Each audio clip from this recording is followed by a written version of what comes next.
Today I think it's one of the main connections between Sweden and Cyprus. It's a people-to-people connection.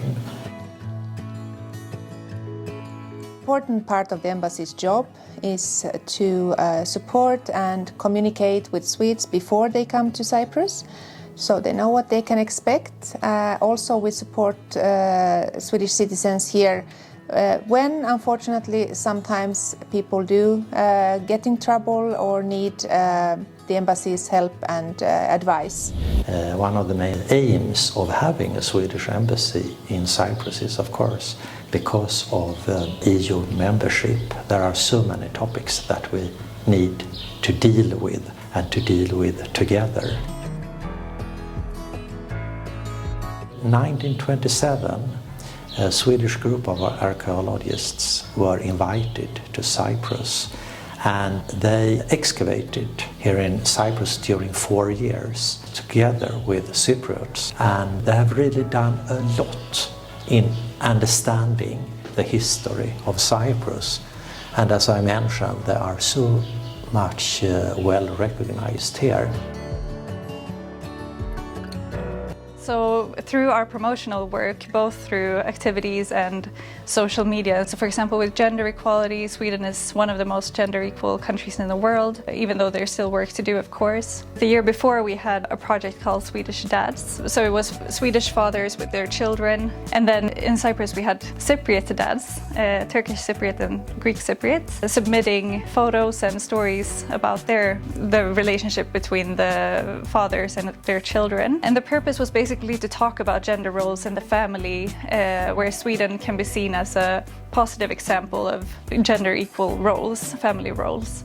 And same with climate action. Sweden is really trying to take the lead when it comes to the climate and reducing emissions and so on. And then we learned about Cyprus' new big scheme to promote bicycling as an alternative means of transportation, and also updating the infrastructure for bicycling and making Nicosia more bicycle friendly. So we decided to go ahead and show that we are prepared and willing to contribute to this great initiative. Hence our climate action bicycle and our little sign here.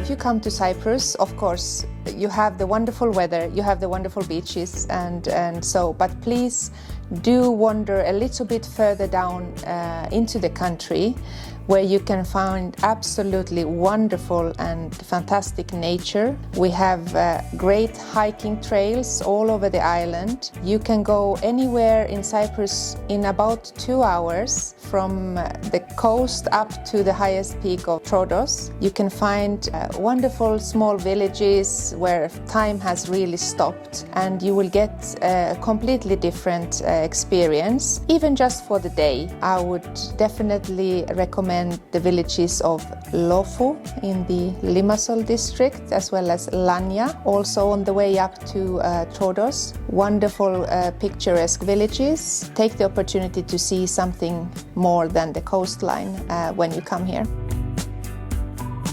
Quite interesting mix of Greek with Middle Eastern tastes in Cyprus. So get out there and sample the variety.